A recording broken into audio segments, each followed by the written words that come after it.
د رب په سپېڅلي نامه سلامونه ستړي مسئ. د شال ټلویزیون درنو لیدونکو خدای دې وکړي چې روغ او جوړ به اوسئ. تاسو ټول ته د لټون خپرونې ته ډېر زیات ښه راغلاست وایم.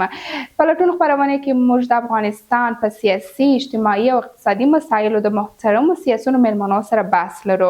نو زه په دې هیله یم چې تاسو زموږ د خپرونې لیدونکي واوسئ او زموږ د خپرونې ملاتړ وکړئ. درنو دوستانو، نن هم په خپرونه کې یوازې نه یم. خوشبختانه په خپرونه کې راسره د افغانستان یو مشهوره سیاستواله، د کاناډا پخوانۍ سفیره، د ولسي جرګې پخوانۍ غړې او د افغانستان د ښځو قوي ملاتړ کوونکې میرمن شنکۍ کروخیل ده. میرمن شنکۍ کروخیل، تاسو ډېر زیات ښه راغلاست وایم. مننه له وخت څخه چې مو شال ټلویزیون ته راکړئ. ښه راغلاست. سلامونه تاسو ته د پروګرام ټولو محترمو اوریدونکو او کتونکو ته. ډېره زیاته مننه میرمن کروخیل. که په شروع کې دا راته ووایاست چې مسافري څه ډول تېرېږي؟ طبعا تاسې مخکې هم مسافري کړې ده، خو دغه ځل مسافري د تېر ځل مسافري سره څه توپیر لري او څنګه تېرېږي؟ ها، مسافریان خو مختلفې دي او د مختلفو غوښتنو، مجبوریتونو په اساس باندې مسافرتونه کېږي چې هغه مختلف ډولونه لري، خو په ټولو کې د خپله د شخص اراده مهمه وي چې خپل تصمیم نیسي، که هغه اقتصادي مسایل وي، که هغه اجتماعي مسایل وي، فامیلي مسایل، مختلف مسایل او تفریحي مسایل وي. اما زما دا سفر دا زما په خوښې سفر نه ده، دا د زما د انتخاب وړ سفر نه و، دا د مجبوریت په اساس و او زه فکر کوم چې هغه سفر چې ستاسو خوښه او اراده پکې شامله نه وي هغه ډېر جالبه نه وي. نو دې خاطر زه فکر کوم دا واقعي مسافري ده او د وطن نه لرېتوب د مجبوریت په اساس باندې ډېر خوشاینده نه دی. ډېره مننه میرمن کروخیل. انشاءالله یو ورځ بیرته خپل د خوښي ژوند ته وګرځو، که د هېواد دننه اوسو یا د هېواد بهر په خپل خوشحالي باندې ژوند وکړو.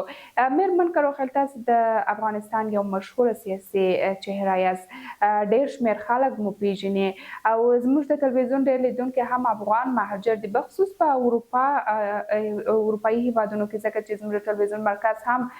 په جرمني کې دی. نو طبعا د افغانستان د داخلي سیاسي مسایلو څخه لږ لرې پاتې دي او ډېر زیات باعلاقه‌مندي ولري چې تاسو لا وپېژنئ. میرمن کروخیل، که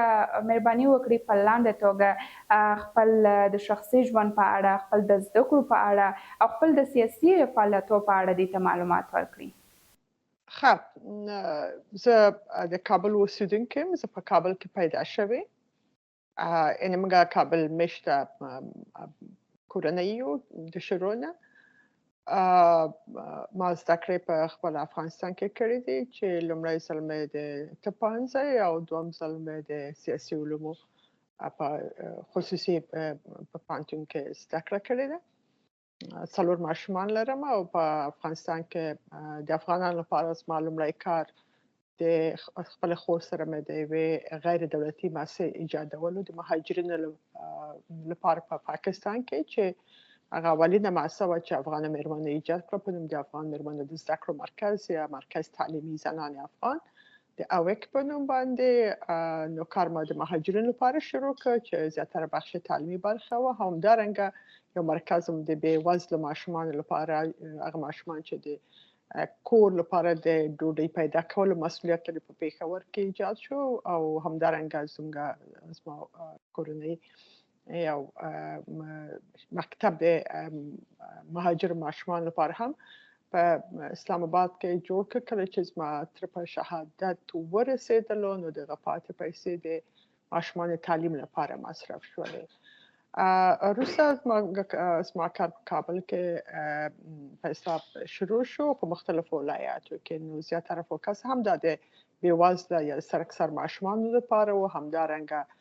د زده کړو لپاره، خصوصا د چټکو زده کړو هغه ماشومان چې په اوله دوره د طالبانو کې له تعلیم څخه پاتې شوي، همدارنګه آسیب پذیره ګروپونه لکه په زندان کې د ښځو لپاره، همدارنګه د آګاهي پروګرامونه، د خودکفایي پروګرامونه، د ښځو رول په سیاست کې، د ښځو رول په سوله کې، په مختلفو مسایلو باندې مختلفې برنامې جوړې شولې او تقریبا 8-9 ولایاتو کې کار وکړل. بیا په 2015 کې اولین ځل چې وروسته له یو اوږدې مودې نه انتخابات شروع شو د پارلمان، نو د کابل څخه کاندیده شوم. خوشبختانه ما ویوړه، دویم ځل مې هم ویوړه او دریم ځل مې هم انتخابات ببره. شاید زه د کابل همیشه د نور ولایتونو راغلي کسانو به درېدلو او زه چې د کابل مو د کابل محدوده کسانو چې له کابل څخه به کاندیدېدل او زه ومه چې خوشبختانه درې وارې د کابل د خلکو استازیتوب په پارلمان کې کړی دی. همدارنګه ما د مختلف برنامو ابتکار درلود. یو جمله هغه نه چې کله چې زه خپله د سرطان ناروغۍ نه جوړه شومه، زه اولین کس ومه چې د سرطان د آګاهي په خاطر باندې ما یو کمپاین شروع کړ چې خصوصا د سینې د سرطان په خاطر باندې، ځکه چې د سرطان ناروغۍ همیشه په افغانستان کې داسې ګڼل کېده چې هغه باره کې باید څوک خبرې ونه کړي. نو اولین یو لوی نشست میرمنو چې حتی اولین ځل د افغانستان لومړۍ میرمن هم هغه پروګرام کې ګډون وکړ. د صحت وزیره چې یوه میرمن وه، هغه همدارنګه د ښځو چارو وزیر، همدارنګه د کار او اجتماعي وزیران، مختلف هغه میرمنې چې په مختلف پوستونو کې دوی ښکیل وې یا مقررې وې، تقریبا 4,500 نفرو کمپاین شروع کړ چې راځي چې د کانسر باره کې خبرې وکړو. دغه په لای باندې مجادله باید شروع شي په افغانستان کې. نو خوشبختانه هغه ابتکار زما و چې بالاخره په همدې کې مختلف پروګرامونه شروع شو، د آګاهي نسبتا پیدا شول، له مختلفو یونیورسټیانو په دې باندې ریسرچ شروع کړل. همدارنګه د وزارت صحت عامه په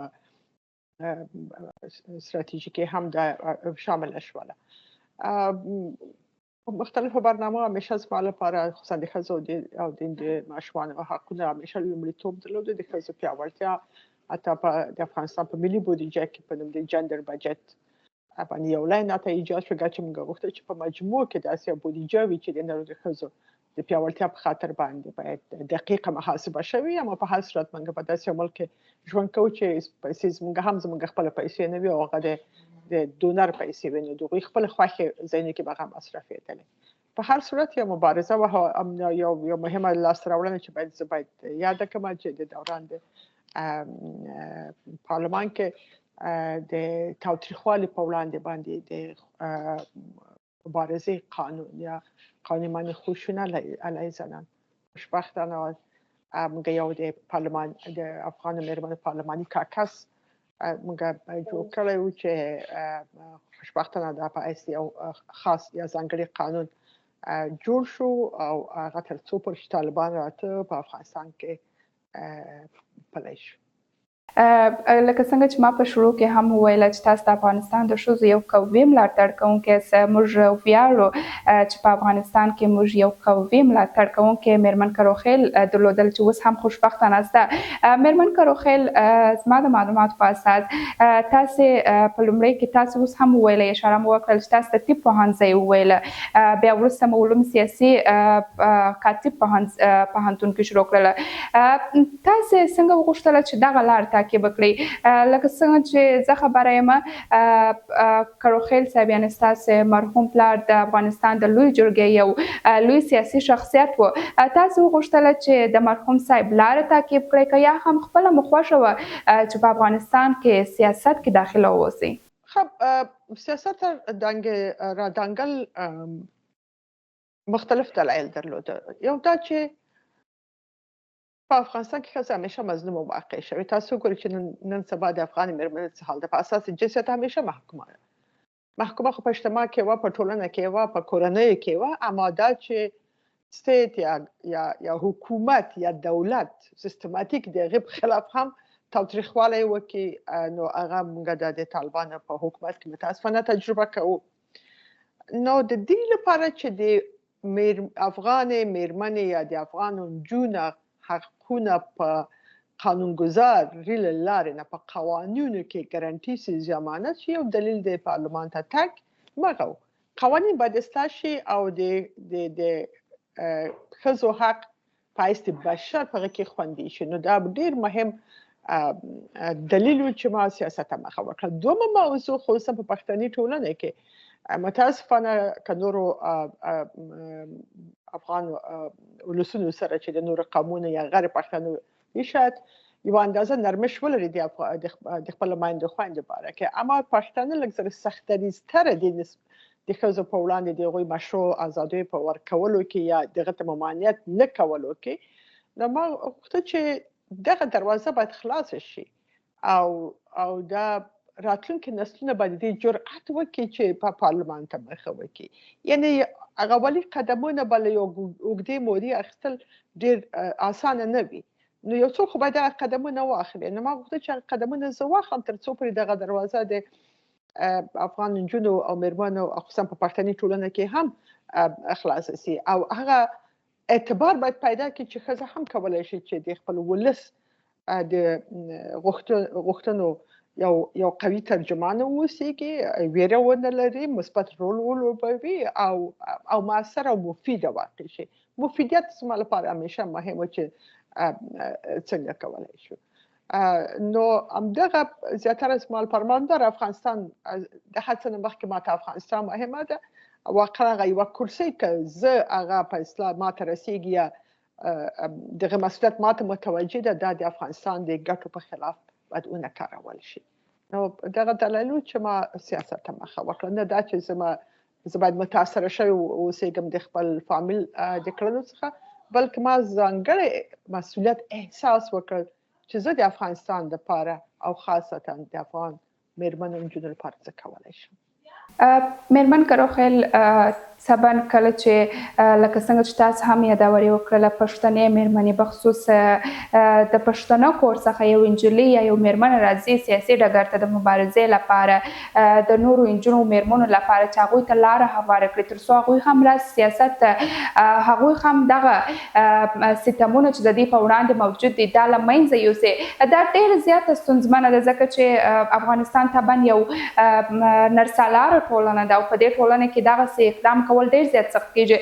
تاسو آیا له دغسې ستونزو مشکلاتو سره مخامخ سولاست کله چې تاسو غوښتلاست چې مثلا خپل کارونه یا هم خپل سیاسي فعالیتونه پیل کړئ کاملا ولې نه خو معلومدار په انتخاباتو کې همیشه تاسو باید په اصطلاح خپل کور نه باید حمایت شي کور مطلب هغه چې تاسو مثلا ریشه لرئ چې تاسو اکثریت رای باندې حساب کولی شئ نو هغه جغرافیا نه یا هغه سینه چې زما ور باندې حساب کېدلو چې دلته زه پاتې شوم ملته پیدا شوم ملته لوی شوم ملته په اصطلاح کې غواړي قومي منطقوي اړیکې د ټول شان تاثیر لري ان هر څوک باید یو حساب باندې زیاتره حساب وکړي نو په کوم ځای چې ما زیاتره حساب کول یو تعداد کسانو ویلو خو په هر صورت د مېرمن د خپل فامیل نمایندګي نشي کولی ځکه چې د هغوی په نظر باندې زما ورونه زما د فامیل نمایندګي کولی شي ما نشو کولی دا یوه موضوع او په زمون کې زما مشر ورور په زما په کاندیداتوري باندې سخت خفه شوی او دغه لپاره په دې باندې فکر کوو چې زما پوسټر لګېدل حتی په کلو بانډو کې هم باید ډېر صحیح کار نه وي ځکه چې یو مدت وروسته یو وقفې نه وروسته یو طولاني وقفې نه وروسته انتخابات کېدل او ښځې کاندیدېدلې او د هغوی پوسټر یې عکسونه لګېدل د هغوی حضور په مردمي ناستو کې چې اکثره دغه ناستې نارینه وي ټول پکې نو ورته شاید په دې خاطر باندې چې ورته اسانه نه وه یا ټولنه فکر کوي چې لا اوس آماده نه ده او عکس العمل به وښیي توهین نه کړي مشکل جوړ نه کړي نو هغه هم په دې کاندیداتوري زما خوشحاله نه و اما خوشبختانه چې یو کال تیر شو وروسته هغه احساس وکړ چې نه ما صحیح انتخاب کړی دی او زه کولی شم چې نمایندګي وکړم ځکه چې دغه یو مدت په کار و چې خلک پوه شي چې زه یو درسته نماینده یم که نه یم یا زه کولی شم د دوی د غوښتنو ترجماني وکړم په سیاست افغانستان کې یا د افغانستان حکومت سره نو ورو دغه اعتماد پیدا شو او حمایت هم زیات شو ورو په ورو نو دوم دوره هم زیات خپل خلک په شمول زما ورور دې ته آماده شو چې ما نه حمایت وکړي او وایي چې ته کولی شې چې ودرېږې او حمایت یې وکړ دریم ځل خواته د دوی مستقیم غوښتنه وه چې ما نه غوښتل چې ودرېږم ځکه زما ته امنیتي ستونزې فوقالعاده زیات شو یو دلیل دا چې زه له افغانستان یو د لنډې مودې لپاره مو وتلم د لپاره چې واقعا ما لپاره نو ژوند ډېر هغه شوی تنګ شوی بار تهدیدېدم په مرګ باندې او زه مجبور وم چې یوه موده به وځم بیا به راننوځم بیا به وځم بیا به راننوځم دې خاطر یو مودې لپاره بیا زه ووتلم او کله چې انتخابات شروع سو دوباره راغلم. هغه هم د خلکو په غوښتنه او د هغوی په فشار په اساس باندې چې ناتبه تر شو تقریبا موږ یو بې نماینده پاتې شو. زموږ غږ نشته دی او زموږ غوښتنو ته څوک غوږ نه نیسي. نو ما غواړم چې ان دغه تحول یا دغه تغییر په ذهنیتونو کې په یو نرواکه ټولنه کې ما په خپل ولید ما په خپل تجربه کومه لپاره جالب او خوشاله ما چې د مغه دوستانو په غوښتنه او په حمایت باندې ما دریم ځل هم انتخابات وکړ او ما د خلکو نمائندګي وکړه. طبعا درنو لیدونکو د فعال او سیاسي مېرمنو هغه مېرمنې چې په خصوص ټولنې سره سیاسي فعالیتونه کوي د نورو ښځو په نمایندګي هم د هغوی د حقوقو دفاع کوي. د هغوی شعار او د هغوی پیام هم دا وي چې موږ باید لومړی د ځان څخه شروع کړو ځکه چې کمې سختۍ موږ پر ځان باندې تحمل نه کړو او د هغه ستمونو څخه موږ خپل ځان ته لاره پیدا نه کړو نو موږ نشو کولی چې هغه د کامیابي اوج ته ورسیږو. مېرمن کروخیل که مو خوښه وي قرار به راسو ستاسو د پارلمان دورې ته. تاسو دغه 3 دورې چې په پارلمان کې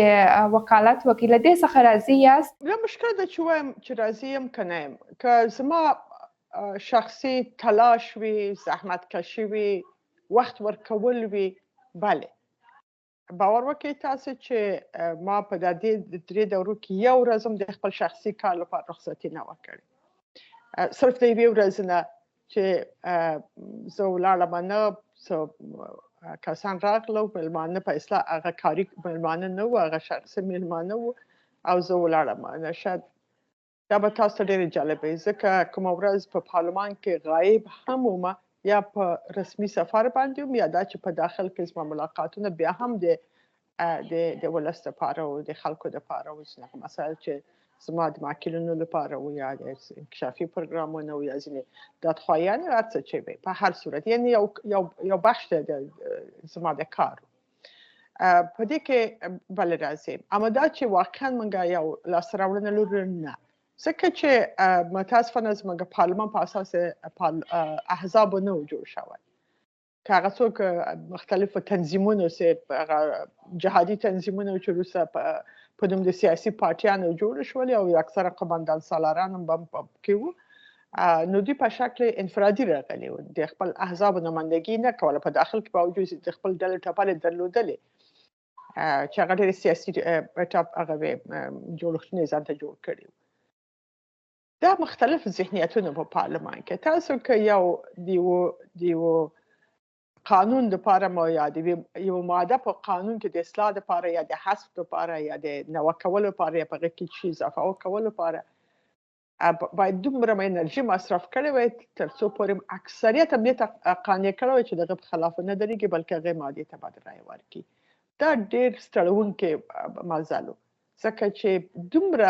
د یوې مادې لپاره دومره تلاش کول ځکه چې موږ 249 چې په درېیمه دوره کې 250 نفره شو نو موږ 250 نفرو سره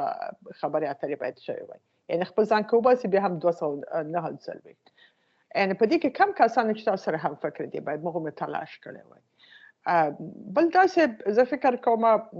د قانون انتخابات واقعا د افغانستان په ګټه یو قانون نه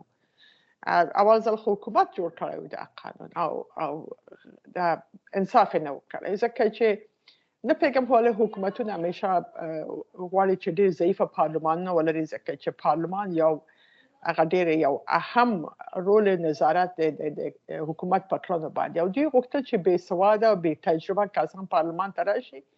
چې دوی لپاره دردسر ونه اوسېږي دغه قوي نظارت یا څارنه په حکومت باندې نه وي او دوی په مقابل کې جوابګو ونه اوسېږي. نو موږ متاسفانه چې په پارلمان کې د پارلمان غړي درلوده چې سواد نه درلود او خوشبختانه چې هیڅ ښځه بې سواده نه په پارلمان کې دا یو توپیر. بل داسې دوی تجربه د کار نه درلوده په قوانینو باندې نه پوهېدل یعنې په قوانینو کې د اکثریت کسان رول صفر و اما کله چې یو بخش د قانون به چې د ښځو حقونو ونډه او پیاوړتیا په خاطر به نو بد رقم به ودرېده ځکه چې هغوی برداشت ډېر جالب و او مخالفت وکړو. راځئ یو قانون ته مثال درکړم د اطفالو د حقونو او د مسؤلیت قانون 3 دورې کې تصویب شو کله اعلان نشو ځکه چې دی نه پوهېدل او که پوهېدل همداسې کول.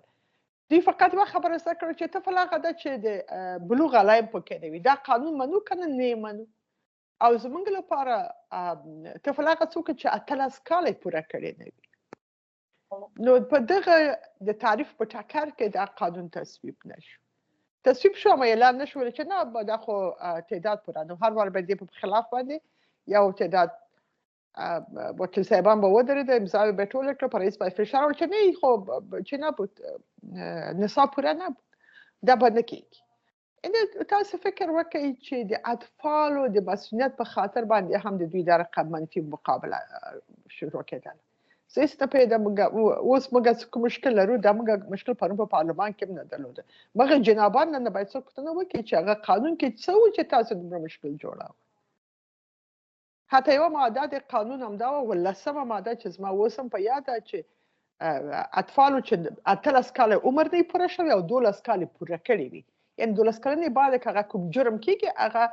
مجازات کېږي، منتها سپک مجازات، نه د چې ورته وایي د غټانو په شان باندې. خو زمونږ محترم وکیل صاحبان دغه ماده نه لوستله. نه پوهېږم دوی ته به چا غوږ کړي چې وایي دا خو د اسلام او د شریعت په خلاف ده، بس هغه قانون په مقابل کې به مټې به رابېټ وهلې او مخالفت به یې کوه. یعنې دا دومره ستړې مبارزه وه چې په ورځ به د مبارزه وکړم او یو څو کسان یا نه پوهېدل او یا همداسې کول، دا تلاش په صفر شو. او په راځو بل حکومت هم متاسفانه داسې وو کسان چې واقعا د افغانستان لپاره خدمت هم کوو، د بشر په حقونو باندې باورمند وو. اما یو تعداد کسانو چې واقعا باورمند هم نه په فساد کې مخکې. نو هغوی هم مثلا زموږ کار ډېر زیات کړی. ځکه چې یو طرف نه د نظارت رول د پارلمان ډېر ضعیف و، بل طرف هغوی کافي په فساد او په مشکلات کې ښکیل کسان وو او د خپل ډلو ټپل لپاره کار کوه. انکشاف واقعا عادلانه نه و په هر منطقه کې او ځینې پیسې او دا شان دوی غلطې مصرفولې چې بیا هم هغه د ماکلین د غوښتنو مطابق موږ نشو کولی چې د دغوی غوښتنې پوره کړو، ځکه چې حکومت هم یو تعداد کسان په حکومت کې په فساد کې ښکیل دي. نو دا په مجموع کې که دا د 3 کلنۍ سفر یا 3 دورې سفر زه باید وایم، بس فکر وکړئ چې 50-50 سو. مېرمن کروخیل ما وویله لکه څنګه چې تاسو هم یادورې وکړله او تر دې مخکې هم په دې اړه باندې خبرې ډېرې وې چې مثلا په پارلمان کې یو شمېر وکیلان بې سواده دي، نو هغوی دغه د بودیجې د تصویب یا هم د کمیسیون چارې څه ډول دوی مخته وړلې؟ دغوی خو معلومدار دوی ځان ته کارمندان درلودل چې حتما بودیجه مطالعه کوله او دوی ځینې غوښتنې کېدای شي د خپل منطقو د ځینې پروژو نه حمایت کولو. باقي داسې پروژې یا په مجموع کې د افغانستان بودیجه هغه مهارت یا هغه وړتیا نه وه چې دوی واقعا هغه ارزیابي کړي چې څومره د افغانستان د اقتصاد لپاره ګټه رسوي، دا څومره مثلا صحت سکتور تقویه کېږي، دا څومره مثلا معرف ته مصرف کېږي یا څومره واقعا دغه جندر ریسپانس بجټ ورته وایي یا په دې کې تاثیرګذاره ده، څومره د نرو د ښځو په ژوند باندې مثبت تاثیر کوي یا منفي، دا هغه نشته. یو شی باید ووایم چې دنیا هم زموږ سره ډېره خبره صادقانه برخورد نه کوو. که تاسې امریکا پارلمان ته ولاړ شئ نو هغوی یو ځانګړی دفتر لري، کنګریشنل بجټ آفیس. کله چې حکومت د امریکا بودیجه کانګرس ته وړاندې کوي، دوی د بودیجې د تحلیل لپاره یو ځانګړی دفتر لري او ډېر خورا لوی چې په هغه کې ډېر مسلکي کسان چې له دکتورا نه نیولې او تر ماسټري پورې، یعنې د لیسانس نه په کچه هم شاید کسان نه وي، یعنې ډېر مسلکي کسان او هغوی هر بخش د بودیجې دومره په مسلکي شکل باندې تحلیلوي. په طور مثال یو سفر کې تللی وم نو هلته هغوی یو مثال ورکوي، مثلا حکومت امریکا د ځینې سفارتونو د خوندیتوب په خاطر په 6 مملکتو کې او که 4 مملکتو کې $30 میلیونه دوی اختصاص ورکړی چې دوی به امنیت ساتي. اما کله چې همدغه دفتر د پارلمان دا تحلیل کړی هغه کار په 6 میلیونه باندې کېدلو، خو حکومت 10 میلیونه وړاندیز کړی. یعنی مختلفو مملکتونو کې هغوی ډېر مسلکي کارمندان لري، همدارنګه مسلکي دفاتر لري. بودیجه ډېر مهمترین قانون د یو مملکت چې تصویبیږي او د هغه مصرف ډېر مهمه ده، ځکه چې حکومتونه همیشه کوشش کوي چې زیات منابع په لاس او په اختیار کې ولري او په همدا رقم مقرریانې وکړي، پیسې مصرف وکړي، که ولو که هغه ضرورت یې وي که نه وي، دې لپاره چې هغوی غواړي چې موفق او محبوبه پاتې شي. اما پارلمان همیشه ډېر په اصطلاح باید دقیق اوسیږي چې دغه منابع څنګه په خپل ځای باندې مصرف شي او په دې کې افراط ونه شي یا په اصطلاح کټه خرچي ونه شي، ځکه چې بل هغه خو د خلکو پیسې دي. پیسې باید بچ شي، بیا بل چېرته چې ضرورتونه ورته مصرف شي. یا خو زموږ بودیجه مثلا د بهرنیانو په لاس کې چېرته چې دوی علاقمندي درلوده هلته یې مصرفوله. موږ اختیاري او غیر اختیاري بودیجه درلوده. اختیاري پیسې هغه چې د حکومت افغانستان په لاس کې ورکول کېدې او بل هغه به د افغانستان دولت هغه مصرفولې. او غیر اختیاري دا چې ډونر انتخابوو چې په اصطلاح دغه شفاخانه جوړو که هغه شفاخانې ته ضرورت هم نه و او بل چې ته مکتب ته ضرورت هغه بیا هغه پیسې مکتب ته نه تللې. دا اختیاري او غیر اختیاري بودیجه په اصطلاح دا یو مثال مې درکړ چې موږ درلودلې.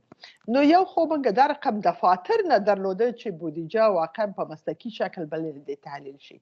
تجزیه شي او بالغه مثلا دا معلومات خپل وکیل ته ورکړی شي، وکیل بیا وکړی شي چې په داخل د مجلس کې په خلاف یا په حمایت باندې خبرې وکړي. نو هغه وړتیا نه وه. دوم داسې زموږ د کسانو خپله مثلا تجربه نه وه یا سواد هم نه درلوده یا په دفاترو کې یو چې دا کسان هیڅ کار نه و کړی. نو هغوی لپاره همغه ځانګړی د خپل کلي کور او د منطقې بودیجه ورته مهمه وه. که هلته کوم چې نه اعتراض یې کوو، رای منفي ورکول، او که چېرې به وو نو بیا به رای به مثبته ورکول. دې خاطر دا یو مغلقترین قانون و چې اکثریت په دې باندې نه پوهېدل. په اصطلاح مغه د خپلې منطقې د بودیجې په نظر کې درلودل په اساس باندې رای مثبت یا منفي به ورکوله. میرمن کروخیل، اورېدلی مو دي چې د بودیجې کمیسیون ریاست په لکونو ډالر خرڅېدله. آیا دا حقیقت لري؟ که حقیقت لري نو دا ولې داسې کړنې کېدلې؟ فساد نه زه نشم کولی چې سترګې پټې کړم چې نه و. په ولسي جرګه کې متاسفانه ریاستونه که رشوت وای نه پیغام که تحفې وای دا مسائل کاملا مطرح و. بودیجه کمیسیون خو همدار د حکومت لپاره ډېر مهمه و چې بودیجې لپاره باید دردسر جوړ نه سي، دا یوه مسله وه. او د اپوزیسیون لپاره ډېر مهمه و چې د لاسه راوړي چې بیا یو دردسر حکومت جوړ کړي. په دې باندې مثلا په امنیتي کمیسیونو باندې او زه فکر کوم زیاتره کمیسیونو باندې هم دغه متاسفانه دغه معامله روانه. یعنی یو تعداد کسان چې واقعا په حیث رئیسان د کمیسیونو ټاکل کېده د په اساس د وړتیا نه معلومدار ځینې مسایلو چې په انتخاب کې رول درلود. خو معلومدار تاسې په پارلمان کې نشي ویلی چې هر څوک په فساد کې ښکیل کس و. موږ ښه کسان هم درلوده، ډېر ایمانداره کسان، ډېر مخلص کسان چې هغوی اما په آخر کې رای محاسبه کېږي، کومې زیاتې دي کومې کمې دي. نو تاسې په اساس د وړتیا یا خوبي تاسې نشئ کولی یو شی ودروئ، اما تاسو په موږ رای پیدا کړئ چې یو شی ودروئ یا یو شی تایید کړئ. میرمن کروخیل، لکه څنګه چې تاسو هم د ډالۍ یا تحفې څخه یاداوړې وکړې، تر همدې پورې یو سوال رالیده چې وزیرانو د رای ورکولو بهیر کې همیشه بدنامه وه. یعنې مثلا دوی د ډالۍ هم تحفې په نوم به یې وکیل صاحبانو ته پیسې ورکولې. آیا تاسو ته هم د دې لخوا دغسې یو پیشنهاد سوی و یا په واضح ډول ووایم د رشوت پیشنهاد سوی و؟ نه، ګورې کسان معلوم اوس ځینې کسان ته د یارې نه پیشنهاد نه کېدلو. خوشبختانه زه هغه جملې کسان یم چې ماته دا پیشنهاد نه ده شوی او یو ځل چې د بل دوست له طرفه ماته یو څه لیکل شو ما بېرته مسترد کړي دي، ځکه چې زما لپاره ما درته وویل چې افغانستان زما لپاره لومړیتوب که یو وزیر وړتیا لري د یو کار،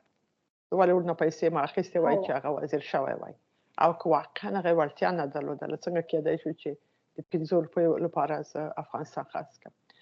زه فکر کوم چې یو تعداد کسان ته دغه پیشنهاد نه کېدلو، ځکه چې ځینې کسان قابل د خرید او فروش نه دي یا نه ول. میرمن کروخیل، په ولسي جرګې کې فزیکي برخوردونه هم ډېر زیات کېدله. آیا تاسو سره هم تر اوسه پورې په دغه 3 کله چې تاسې هلته کاندید وه ستاسو سره تر اوسه پورې کوم فزیکي برخورد سوی و که نه؟ فزیکی برخورد نه و شوی، اما تهدید و تهدید شوی څو ځلې هغه هم د ښځو په مسایل باندې یو تهدید حتی د مرګ تر کچې پورې کله چې ځینې به د باندې کېدلو د باندې نه به تهدید کېدلو حتی د سرحدونو د باندې تهدیدو او ځینې په داخل کې په ځینې مسایلو کې کله چې تاسو د حق سره درېږئ همیشه باید مشکلات سره مخامخ شئ مثلا د احوال شخصیت اهل تشیع په دې کې ما لپاره ښځه وه دا په مذهب باندې نه ویشل شوی نو یو تعداد محترمه چې ډېر سخت مشهورم دي په حساب د مدافع د بشر د حقونو په هغه وخت کې دوی لپاره د قانون احوال شخصیت اهل تشیع د فقه جعفري و دوی پرې څه ارتباط نه درلود تاسو باور کولی شئ چې دوی لپاره به دا هیڅ مهمه نه ولی به چنین مرتبه که شما چی میکنید این مسائل فقهی خود با فقه جعفری چی کار دارید نو ما ورته ویل چې موږ د اهل حنود او د سک لپاره هم که موږ کوم قانون جوړو دا په دې معنی نه چې دوی به ټول په دې پارلمان کې بیا بالغ بسان لپاره قانون اصلاح کوي یا د موږ وظیفه ده موږ به د مذهب مسله دا ټول شان یو طرف ته کېدو موږ د بشر حقونه به په نظر کې ونیسو یو قانون د اصلاح لپاره او زما لپاره په دې قانون کې فقط هغه بخش د ښځو په ژوند باندې تاثیرګذار او راته مهمه ما په باقي مسایلو کې غرض نه درلودلو نو خوشبختانه خو ګډ اول واره چې دا تصویب شو ما کم وکړای شو ما کله چې ما یو مصاحبه وکړه یو مهم اخبار کې دا نشر شو په رئیس جمهور د کرزي باندې فشار راغلو په یو بین‌المللي کانفرنس چې د افغانستان تمویل لپاره بالغ کرزي صاحب وعده وکړه 250 موارد بیا اصلاح شو د ښځو په حقونو کې په قانون کې نو په قانون کې زه شدید تهدید په مرګ شوم یا مثلا د ښځې وزیرانې چې کاندید وي همیشه به ښځې کاندیدان به همیشه آسیب پذیره وي چا ورته رایه نه ورکوله یا رایه سره به زیاتی کېده په شمېرنې کې زموږ یو وکیل صاحب بیا وروسته مړه شو بیچاره په کرونا مړ کړلو نو هغه ماته ډېر شدید ګواښ وکړه چې زه خو تا وژنم که دلته ودرېږې که ما ورته چې نه تا چې هغه وژلي خدای دې وبخي ما نشي وژلی خو منتها یو ځینې کسان واقعا هغه اجتماعي نزاکتونه پارلمان کې په یو پارلمان کې پایست یو وکیل هغه شان ځینې کسان دغه نه ډېر واقعا لرې پاتې وو د هغوی په خبرو په برخورد کې داسې کلمات د استعمالول چې شایسته د یو انسان او یو تعداد کسان چې تهدید کولو اما خوشبختانه زه داسې یو کس نه وم چې دونه یا یېرېدلی وای یا مو سره جنجال کړ ځکه چې د خبرو ارزښت نه درلوده اما ما باندې چا وار یې چی نه ده کړی ځکه چې دا جرأت هم نشو کولی مېرمن کروخیل کراسو دې ته چې د ولسمشر اشرف غني او پارلمان اړیکې نسبتا د کرزي صاحب تر دورې لږ خرابې وې علت یې څه و د غني او پارلمان ترمنځ ستونزه څه وه مربوط دا و چې معلومدار پارلمان او حکومت باید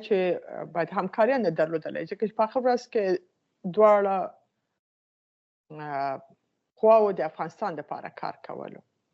اما په ځینې مسایلو کې د ټکر ډېر جدي واقع کېدل یو متاسفانه په افغانستان کې اپوزیسیون کله هم داسې یو اپوزیسیون و چې هغوی د افغانستان لپاره چېدل د دوی ټول جنګ په د منابع باندې او په استخدام باندې به وکړه چې موږ دغه اپوزیسیون به په جوړېدل مو هغه په دومره منفي اپوزیسیون و چې د اصلاح لپاره هېڅ شی نه درلوده د انتقاد او د ټکر او د مخالفت لپاره هر شی درلودل نو په همدې خاطر څنګه چې ورځ په ورځ د عمومي وضعیت خرابېده یا امنیت خرابېده یا د بین‌المللي ټولنې هغه حمایت یو اندازه باید دا قبول کړو چې منطقه او د فرا منطقه هم داسې ګروپونه وو چې د اختلاف اچول د تفرقې اچول د ستونزو ایجادولو لپاره دوی هم ډېر منفي رول لوبولی دی نو ورځ په ورځ چې کوم دا اختلافات په مختلفو مسایلو کې په انتخاباتو باندې کېده که په تقسیم د چوکیو باندې کېده په تقسیم د منابع باندې کېدل په دغه ټولو کې دومره اختلاف و دغه اختلاف به تر پارلمانه پورې به هم په اصلاح راورسېدلو نو ځکه چې په مجموع کې دغه وضعیت خرابي خواته روانو نو دغه او بل معلومدار ډاکټر صاحب غني یو اندازه زیات علاقمند نه و زه فکر کوم خو هر انسان یو ځینې نیمګړتیاوې به لري یا ځینې نقایص به لري دغه جملې نه شاید په هغه اندازه باید پارلمان ته ارزښت قایله شوی وای شاید ورته هغه به نه و او یا داسې هغه همکاران یا کارمندان د دې تجربه هم کافي به نه درلودله چې څنګه دغه اړیکې جوړې کړي خصوصا د پارلماني وزارت یا خپل د اداري امور نو کله چې په اداري امور کې مې اندازه یو کس په خپل ځان باندې ډېر مغروره کس اوسي کې فکر کوي چې داسې باید ولې وشي او یوازې دې چې دغه روابط حسنه کې نرمې کې همکاري زیاتره وشي مشکلات کمتره سي نو د خپل دغه هغه کس چې مثلا په دې وزارت یا په اداري امور کې دغه اړیکې کولای شي تنظیم بهتره کې چې وې نه کړلې نو د انفرادي اشخاصو په کارکردګي او دلچسپي پورې هم ارتباط لري چې اړیکې څنګه بهتره کړي او عمومي وضعیت د مملکت همچنان نو زه فکر کوم چې دغه دواړه نقصې موجوده وي میرمن کروخیل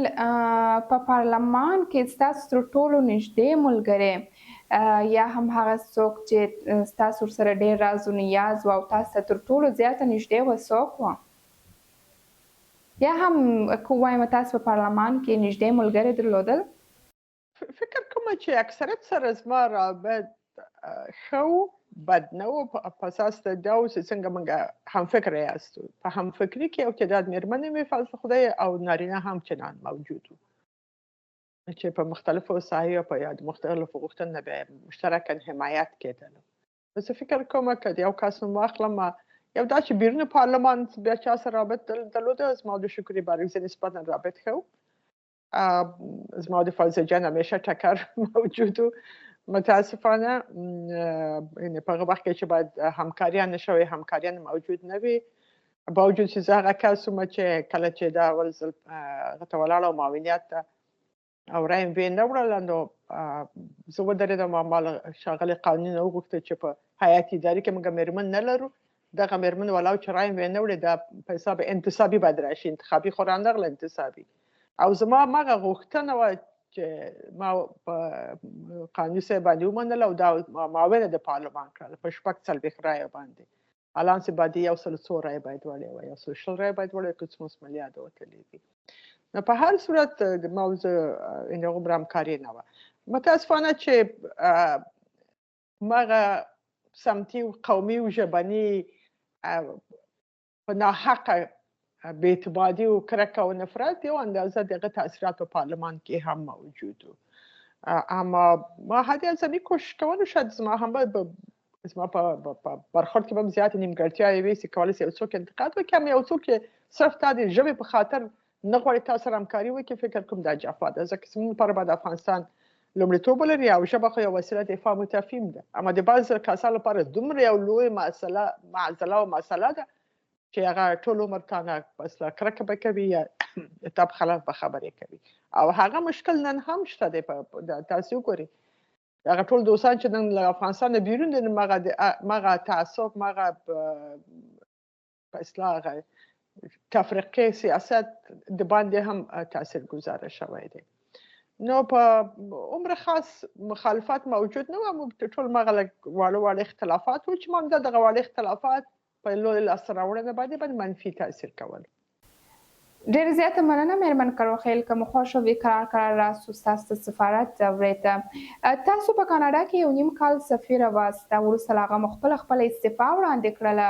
او راغلاست وکالت د دې دلیل څه و چې تاسو له سفارت څخه استعفا وړاندې کړه اول خو ما ورته وویل چې ما ډېر امنیتي ستونزې درلودلې او د امنیتي ستونزو دپاره چې نور زه هم خاصه هم حکومت هم زه باید وتلی وای د امید لپاره دوم متاسفانه د بهرنیو چارو وزارت متاسفانه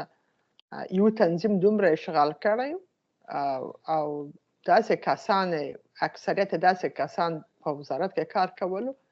چې هغوی د افغانستان لپاره کله هم کار نه دی کړی او دا زه په ډاډ سم چې نه ده کړی نو د ځینې مملکتونه د دغه تنظیم لپاره ډېر مهم و چې د دوی نفر وي او هر څوک به که د دوی په د میل او د انتخاب په خلاف باندې هلته مقرر شو نو هغه لپاره به خورا ستونزې ایجادولې نو زه همغه جملې کسان هم چې دوی د خوښې وړ کس نه و نو همکاري نه وه جنجالونه ایجادېدل کله او بل داسې کارمندان نه پوهېږم نه موږ په طالبانو باندې انتقاد کوم هغه وخت کې کاش په هغه تنظیم باندې خلکو انتقاد کړی وای چې دا ستا ډیپلومات دی هلته چې لاړ شي بهر کې فقط خپله ژبه زده کوي خپله کورنۍ سره وخت تېروي خپل شخصي مصروفیتونه او داسې مثلا د افغانستان لپاره باید وګوري چې کوم امکانات یې په دې مملکت کې چې یو ذره ګټه بېرته افغانستان ته ورسېږي روابط ښه سي روابط حسنه سي کومه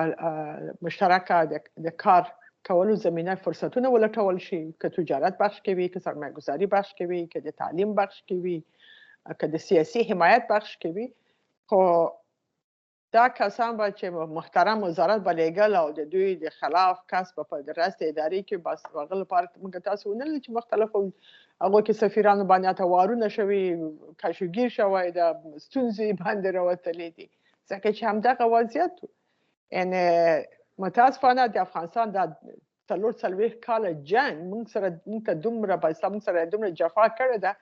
هغه کسان چې په پاکستان کې پایسته د مشرانو انتخاب شوي یا په ایران کې د هغوی د افغانستان لپاره نو انتخاب شوي د افغانستان د دایمي د تباه کولو لپاره انتخاب شوي او هغه اساس چې دوی د تنظیمونه یې ایښی و هغه د دې لپاره نه و چې افغانستان جوړ کړي د افغانستان د ټوټه کولو د تقسیم کولو د افغانستان لپاره دردسر پیدا کولو لپاره جوړ شوي و او دغه تاثیر په دا دوه دورې موږ دغه دوه لسیزې د جمهوریت په وخت کې ولیدل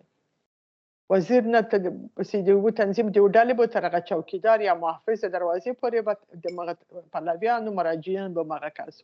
او که د بل ګروپ یا د بل ژبې یا د بل سم کس بلته لاړ ولته کار به مخته نه تله همدغه لپاره موږ ناکامه شولو که هغه په پولیس کې ماینې مشکل درلوده که هغه په اردو کې مو هماغه کسان چې د افغانستان لپاره غوښتل چې خدمت وکړي قرباني شو نو هم نن په حساب د سپایي ګمنام پاتې شوي څوک نه پیژني او تاسو وګورئ یو تعداد کسان چې میلیونران شو همدغه لپاره میلیونران شول چې هغه سرمایه یا هغه مصرف یا هغه بودیجه یوه داسې د پروژو لپاره مصرف شوی د اشخاصو لپاره مصرف شوی ده نو زما لپاره دا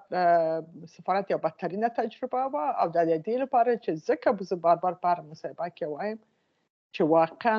د خارجه وزارت په اساس د وړتیا په اساس د مسلکي توب په اساس تعهد دلته کسان نه ورغلي اکثریت کسان چې راغلي مو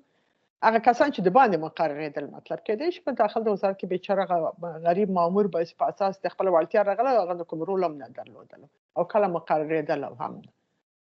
زما یادېږي چې کله د وزیر د خاله زوی هلته یو کاره و نو زه هلته ما کارونو خلاصولو لپاره راغلم نو یو مظلوم یو افغان یو مشر یو کس نو دې کس ته وایي چې ما خو 10 کاله کېږي چې زه په افغانستان کې یم او د ما حق ته 3 کاله بعد یو څوک مقرر شي او زه نه مقررېږم او څرنګه سپک برخورد دې کس سره وشو واقعا هېڅ مال یاده نه وځي وزارت ډېر مشکلات درلودل میرمن کرو خیل کراسو اوسنی وضعیت ته په اوسنی وضعیت کې افغاني میرمنې افغان ښځې خپل 40 کلنه لاسته راوړنې د لاسه ورکړي دي حق حقوق یې تر پښو لاندې سوی دي حتی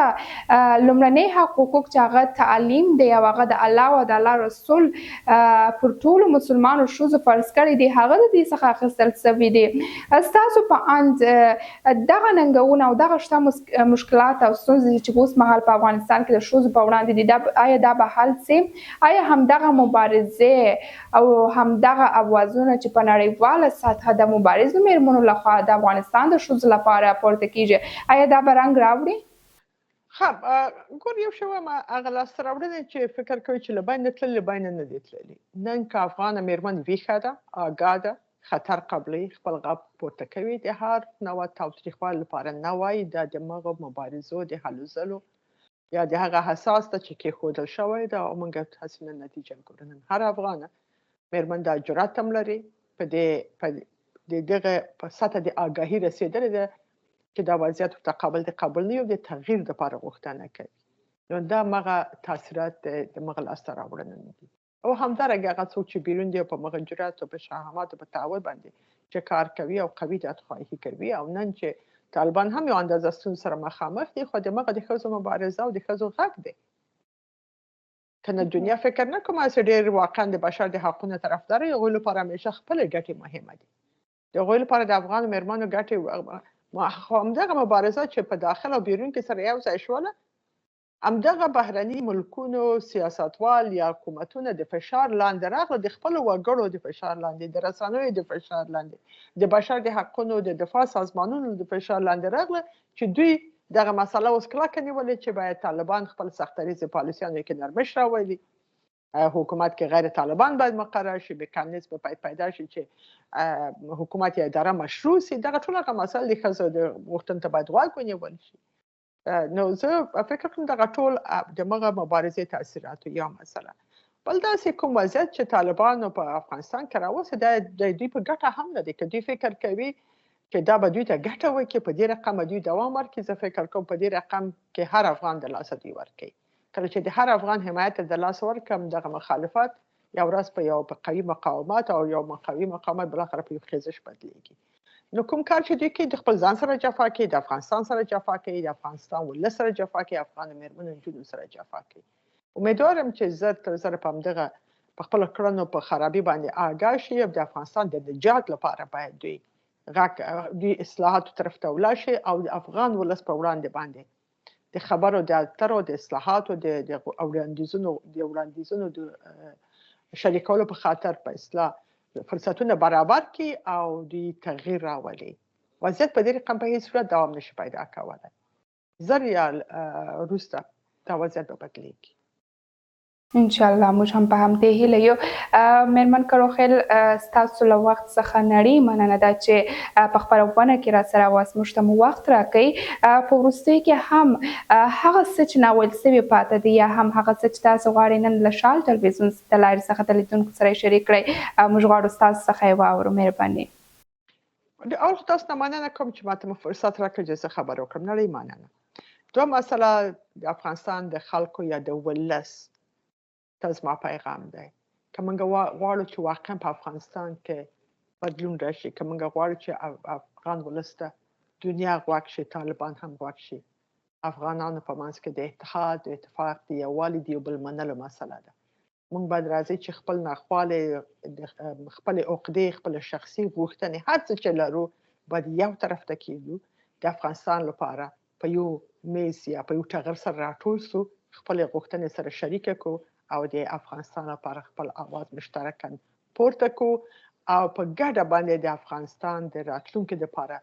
هغه لاره غوره کو چې د ولس او د وطن په ګټه وي، ځکه چې هیڅ مملکت زموږ د راتلونکي مسؤلیت نه لري. موږ افغانان د افغانستان د راتلونکي لپاره مسؤلیت لرو، د خپل ځان او د خپل وطن د راتلونکي لپاره، د افغانستان د پیشرفت او د ثبات لپاره، د افغانستان په ځان د بسیا کېدل لپاره باید سره متحد شو. نر او ښځه یو شانته د افغانستان په وړاندې مسؤلیت لرو او سره یو شو، یو بل ومنو او یو داسې یو قوي غږ او ادرس جوړ سو تر څو پورې هر څوک د موږ لپاره په اصلاح غوږ شي او موږ سره همکار او حامی پاتې شي. ډیره زیاته مننه مېرمن کروخیل، کور مو ودان، خوشحاله اوسئ. درنو لیدونکو، ستاسو له حمایت څخه هم نړۍ مننه چې تر دې دمه زموږ د خپرونې لیدونکي واست. تر بیا چې زه مزدلفه کاکړ ستاسو په چوپړ کې حاضرېږم، تاسو ټول پر لوی الله سپارم. الله مو مل شه ښې چارې.